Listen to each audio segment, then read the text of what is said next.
ہمدردی اور افسوس کا اظہار کرتا ہوں سب سے پہلے، اور پھر اپنے اس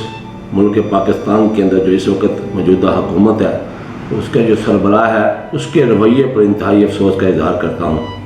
کیونکہ دیکھیں ایک چھوٹا سا ملک ہے چلی، وہاں پر کوئلے کی کانوں میں جب وہاں کے مزدور پھنس گئے تو اس ملک کے سربراہ نے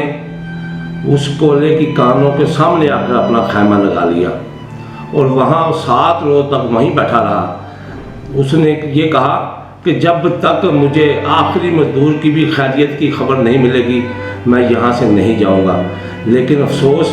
کہ یہاں آج انا جھوٹی انا اور انا پرستی کو دیکھتے ہوئے آج ہمارے پرائم منسٹر نے یہ ضد لگا لی ان متاثرین سے، ان پریشان فیملیوں سے جن کے گھروں کے سربراہ کسی کا والد چلا گیا، کسی کا بیٹا چلا گیا، کسی کا بھائی چلا گیا، اس دنیا سے رخصت ہو گیا، لیکن آج پرائم منسٹر یہاں ضد لگا کے بیٹھا ہے کہ پہلے میری بات مانی جائے بعد میں آپ کی بات مانوں گا۔ میں اس پر شدید احتجاج کرتا ہوں اور دلی دکھ ہمدردی کا اظہار ان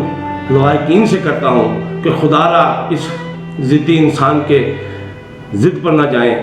ہم آپ پوری پاکستانی قوم آپ کے ہر لمحہ ہر پل آپ کے دکھ میں برابر کی شریک ہے۔ افسوس در افسوس کہ آج نیا پاکستان کے دعوے کرنے والوں نے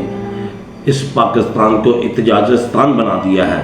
کہ آج میں تو یہ سمجھ رہا تھا کہ ہر شعبے میں جو ہے وہ خواہ کوئی ڈاکٹر ہو، خواہ کوئی مزدور ہو،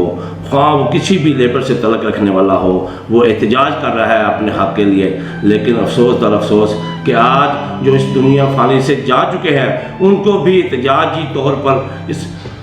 قوم کو احتجاج کر کے دکھانا پڑ رہا ہے۔ پھر وہاں کے سربراہ، ملک کے سربراہ وہاں پہنچتے ہیں، تو میں افسوس در افسوس اس کے علاوہ اور کیا اظہار کروں۔